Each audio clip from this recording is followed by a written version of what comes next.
नमस्कार दोस्तों, मैं अध्यापक संदीप शिंदे केकेवाग जूनियर कॉलेज से कक्षा 12वीं हिंदी योग भारती का जो पाठ्यक्रम इस साल 2020 में नया आया है और इसमें जो पहली चतुष्पदी दी गई है वह है नवनिर्माण, जिसके लेखक या रचनाकार है त्रिलोचन जी।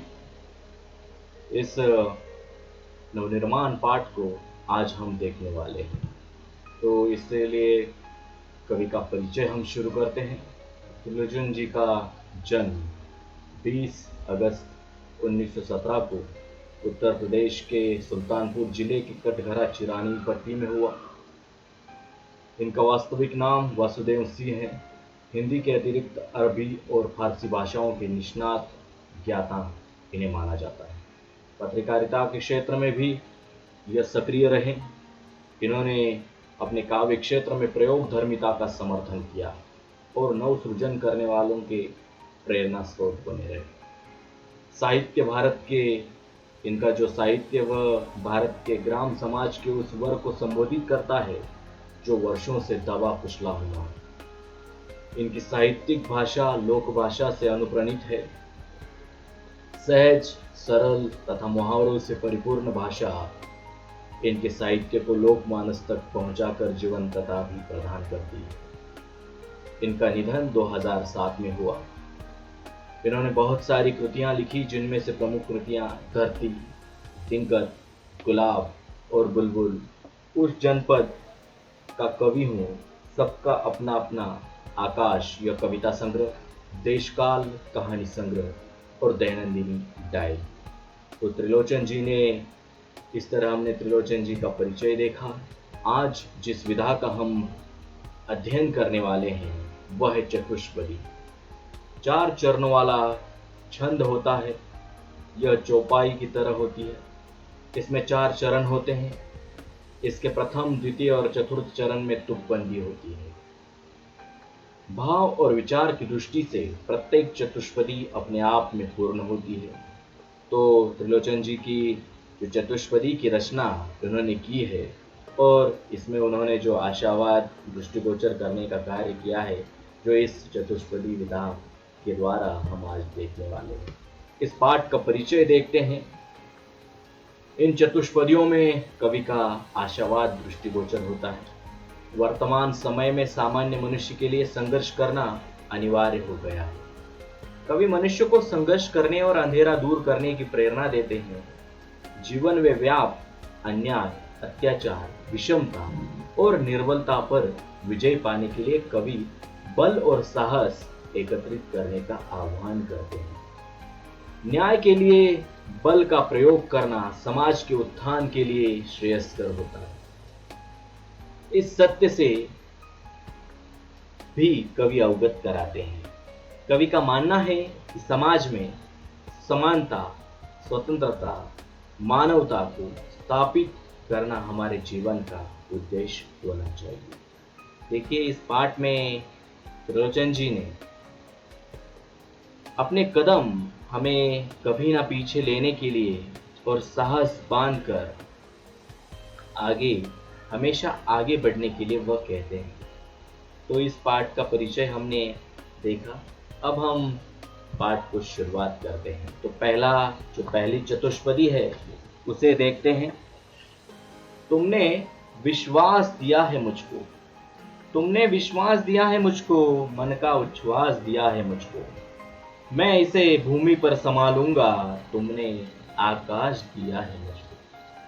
तो यहाँ कवि त्रिलोचन जी धरती माँ को संबोधित करते हुए अपने विचारों व भावों को अभिव्यक्त करते हैं। कवि कहते हैं कि माँ जिस भरोसे और यकीन के साथ मुझे जीवन दिया है, मैं गहरी सांसें लेने में समर्थ हो पाया हूँ। इसे इस धरा पर सुरक्षित व संभाल कर रखूंगा, उसे बेकार नहीं जाने दूंगा। आज मुझे जो खुला आसमान मिला है और जीवन के आज़ादी का सुनहरा अवसर मिला है, इसका मैं सदुपयोग करूंगा। जीवन को सफल व सार्थक बनाने के लिए सदैव प्रयासरत रहूंगा। यह कवि त्रिलोचन जी इस धरती माँ को संबोधित करते हुए कहते हैं कि तुमने मुझे एक नया विश्वास दिया, एक भरोसा दिया है कि मैं अपने मन में जो ठंडी ठंडी गहरी सांस लेने का सामर्थ्य कर पाया हूँ। और कवि इसे हमेशा कहते हैं कि मैं इस भूमि धरा पर तुम्हारी इस धरोहर को हमेशा सुरक्षित संभाल कर रखूंगा, क्योंकि तुमने यह खुला आकाश अंबर मुझे दिया है, क्योंकि हम मनुष्य इसी धरती से जुड़े हैं और यही से हमें अपने लक्ष्य की प्राप्ति होती है। अगली चतुष्पदी की ओर बढ़ते हैं और अगली चतुष्पदी में कवि त्रिलोचन जी कहते हैं, सूत्र यह तोड़ नहीं सकते, सूत्र यह तोड़ नहीं सकते, तोड़कर जोड़ नहीं सकते, व्योम में जाए कहीं भी उड़ जाए, भूमि को छोड़ नहीं सकते। कवि कहते हैं कि हमें जीवन में रिश्ते और प्रेम के बंधनों को अहमियत देना चाहिए। प्रेम व रिश्तों के बंधन का धागा नाजुक होता है, इसे तोड़ने के बाद हम जोड़ नहीं सकते, इसलिए संबंधों की अहमियत को समझना चाहिए। जिसे तोड़कर हम जोड़ नहीं सकते तो उसे तोड़ने का भी अधिकार है।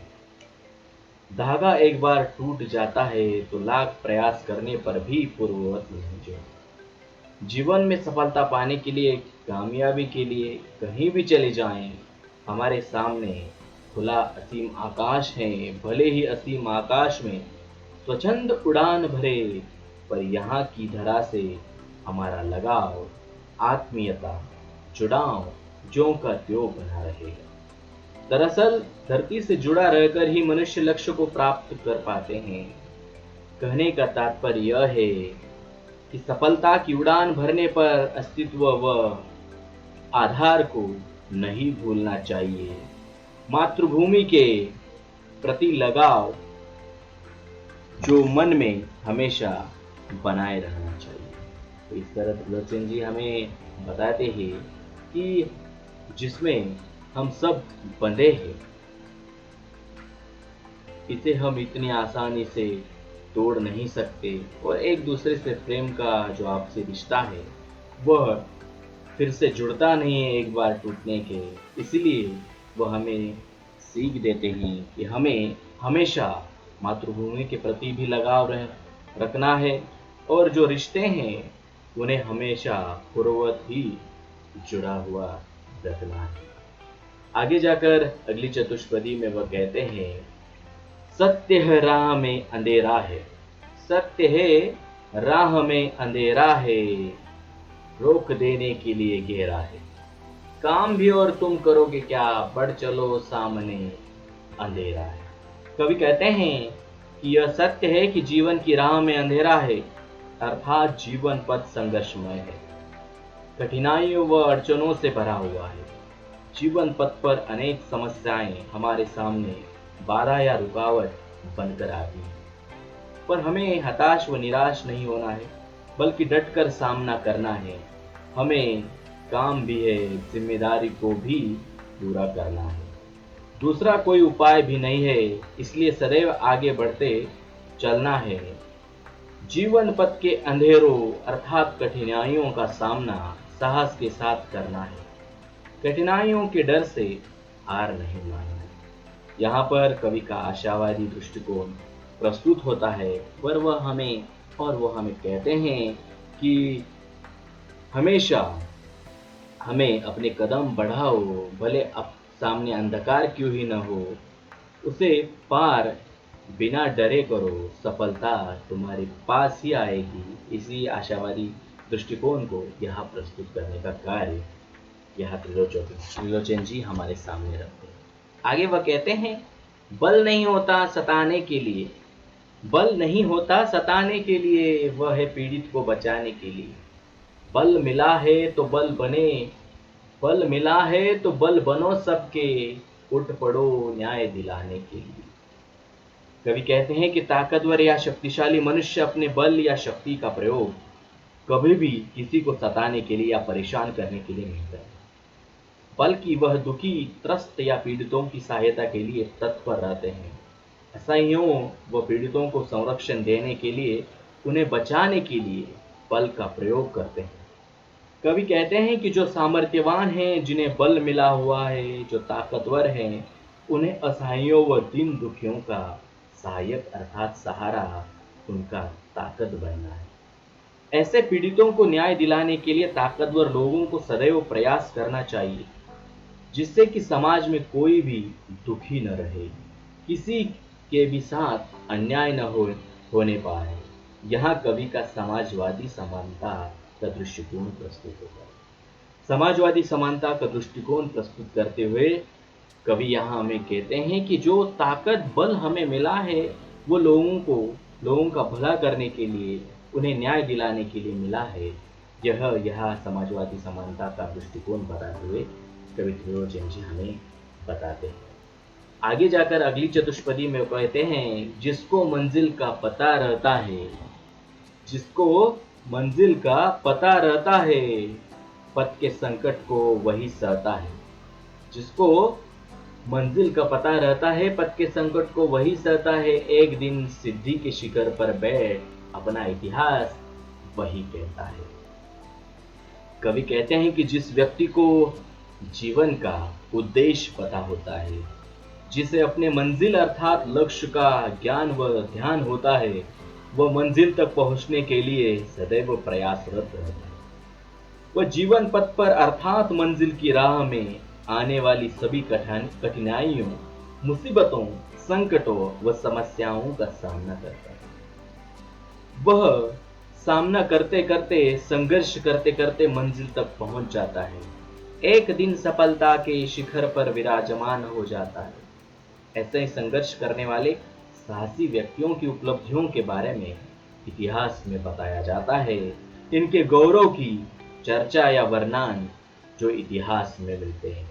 यहाँ कवि त्रिलोचन जी कहते हैं कि हमें अपना लक्ष्य, उद्देश्य पता हो तो हम अपने मंजिल तक पहुंच ही जाते हैं, और हमारे जो गौरव है वह गौरव की चर्चा का वर्णन इतिहास करता है।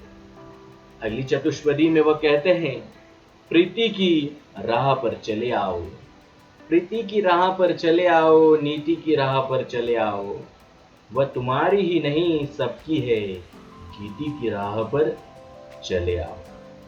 कवि कहते हैं कि हमें प्रेम और नीति यानी नेकी अर्थात नैतिकता की राह पर चलना चाहिए।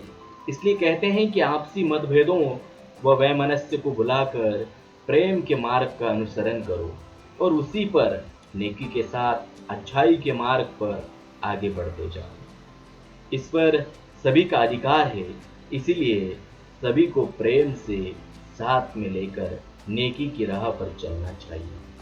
आपस में मिलजुल कर आपसी प्रेम बनाए रखने व मिलजुल कर जीवन जीने में अनोखा आनंद है। इसी आनंद को पाने के लिए कवि गीति की राह चलने के लिए कह रहे हैं। गीति की राह पर चलने के लिए कह रहे हैं। गीति यानी विश्व, एक, गीत और यूनिवर्स, जो अर्थात शुभ समय की शुरुआत हो चुकी है। इस मार्ग पर बढ़कर आगे चलने के लिए वह कहते हैं, और प्रेम और उचित निर्णय लेने की क्षमता पर जिस मनुष्य के पास है उसका शुभ समय वहीं से प्रारंभ होता है, पर तब व्यक्ति को उस रास्ते पर केवल आगे ही बढ़ते चलना होता है। यह यहाँ पर त्रिलोचन जी हमें कहते हैं। अगले चतुष्पदी में वह कहते हैं, साथ निकलेंगे आज नर नारी, साथ निकलेंगे आज नर नारी, लेंगे कांटों का ताज नर नारी, दोनों संगी है और सहचर है, अब रचेंगे समाज नर नारी। कवि कहते हैं कि आज सामाजिक परिवर्तन हो गया है, समाज में बदलाव आया है। अब नर और नारी अर्थात पुरुष और महिला एक साथ कंधे से कंधा मिलाकर चलेंगे। जीवन में चुनौतियों का सामना नर और नारी मिलकर करेंगे, संघर्ष करते हुए कांटों का ताज धारण करेंगे, अर्थात विषम परिस्थितियों में सफलता प्राप्त करेंगे। दोनों साथी है, जीवन साथी है, साथ मिलकर जीवन जीने का वचन दिया है और उसका निर्वाह भी करेंगे। समाज का नवनिर्माण व विकास नर नारी के सहयोग से ही संभव है। बेशक आज के नर और नारी अपने दायित्वों को समझ गए हैं। अब वे मिलकर नए समाज की रचना करेंगे। ऐसे समाज का निर्माण करेंगे जिनमें स्त्री व पुरुष को समान अधिकार होगा। यहाँ पर समाज के उत्थान हेतु कवि का समता व समाजवादी दृष्टिकोण दिखाई देता है, जो हमें पति पत्नी दोनों मिलकर काम किस तरह करेंगे और प्रगतिशीलता के सामाजिक परिप्रेक्ष्य में स्त्री पुरुष दोनों को समान स्तर पर जो प्रदान किया है समान स्तर, उससे आगे बढ़कर सुधार कर विकसित किस तरह हो सकते हैं, यह हमें बताने की कोशिश यहाँ लोचन जी ने। वह आगे जाकर कहते हैं अपनी अगली चतुष्पदी में, वर्तमान बोला अतीत अच्छा था, वर्तमान बोला अतीत अच्छा था, प्राण के पथ का मीत अच्छा था। गीत मेरा भविष्य गाएगा, यो अतीत का भी गीत अच्छा था। कवि कहते हैं कि संघर्ष करते समय मनुष्य को अतीत का जीवन अर्थात अपने पूर्वजों का जीवन अच्छा लगता है। उन्हें लगता है कि पूर्वजों को उनकी अपेक्षा कम संघर्ष करना पड़ा था, उनका जीवन सुखमय था, उनकी अपेक्षा कम मेहनत करना पड़ता था। बेशक दिन प्रतिदिन चुनौतियां बढ़ती जाती, जीवन पथ के साथी भी अच्छे थे जो बखूबी साथ निभाते थे। उनके बीच सामंजस्य था, प्रेम था, एक दूसरे के प्रति त्याग व समर्पण का भाव था। बेशक वर्तमान में जिसका अभाव या कमी है, फिर भी वर्तमान की उपलब्धियां भी गौरव से भरी हैं। जिसका गीत भविष्य गाएगा अर्थात जिसकी चर्चा आने वाली पीढ़ी के लोग करेंगे। हमें जीवन में किए गए कर्तव्यों को सम्मान देना चाहिए और अपने पूर्वजों को भी सम्मान देना चाहिए। अतः कवि कहते हैं कि अतीत अर्थात उनके पूर्वजों का जीवन भी अच्छा था, उन्होंने भी समाज के उत्थान हेतु संघर्ष किया, अपना योगदान ठीक उसी तरह से दिया जैसा हमने आज वर्तमान समय में दिया। यहाँ बहुत यथार्थता से लोचन जी हमें बताते हैं कि भूतकाल से जुड़ी हुई जो भी बातें हैं वह उनको अच्छी तरह से लेकर आज वर्तमान समय में भी हमारा योगदान किस तरह महत्वपूर्ण है, यह यहाँ इस चतुष्पदी के द्वारा वह हमें बताते हैं। यह चुनी हुई कविता संग्रह से आई हुई यह सारी चतुष्पदियों के अर्थ हमने देखे। अब हम स्वाध्याय की ओर बढ़ते हैं। आकलन विभाग में 2 कृतियां दी गई है, जिसमें पहली है बल इसके लिए होता है और दूसरी है जिसे मंजिल का पता रहता है वह। तो आप लोगों को इन दोनों के जवाब हमारी इन चतुष्पदियों से ढूंढकर लिखने हैं। शब्द संपदा में हमें उपसर्गयुक्त शब्द तैयार कर उनके अर्थपूर्ण वाक्यों में प्रयोग करने हैं, जिसमें नीति और बल शब्द आया है। इन दोनों के भी उपसर्ग शब्द तैयार कर अर्थपूर्ण वाक्य में प्रयोग कर आपको लिखने हैं। अभिव्यक्ति में धरती से जुड़ा रहकर ही मनुष्य अपने लक्ष्य को प्राप्त कर सकता है। इस विषय पर आप लोगों को 8 से 10 पंक्तियों में आपके विचार प्रकट करने हैं, जो हमें परीक्षाओं में 2 अंकों के लिए यह अभिव्यक्ति पर प्रश्न हासिल। दूसरा है समाज का नवनिर्माण और विकास नर नारी के सहयोग से ही संभव है। इस विषय पर अपने विचार आप लोगों को लिखने हैं, जो भी 8 से 10 पंक्तियों में लिखने हैं, जिसके लिए भी 2 अंक हमें आ सकते हैं। रसास्वादन, आप लोगों को इस चतुष्पदियों में जो चतुष्पदी बहुत खूबसूरत अच्छी लगी उसका रसास्वादन आप लोगों को करना है, जिसमें रचनाकार का नाम, पसंद की पंक्तियाँ, पसंद आने के कारण, कविता का केंद्रीय भाव आप लोगों को लिखना है। अगर आप लोगों को इस स्वाध्याय में कोई दिक्कतें हो तो आप कमेंट सेक्शन में जाकर आप सवाल पूछ सकते हैं, आपको वहाँ से जवाब मिले। इस तरह यह जो चतुष्पदी है, जो त्रिलोचन जी की चतुष्पदियाँ थी, वह हमने इस पहले पाठ नवनिर्माण में देखी। आप सभी को यह अच्छी लगी होगी, आशा करते हैं। चैनल को लाइक सब्सक्राइब कीजिए और अपने दोस्तों के साथ शेयर करें। धन्यवाद।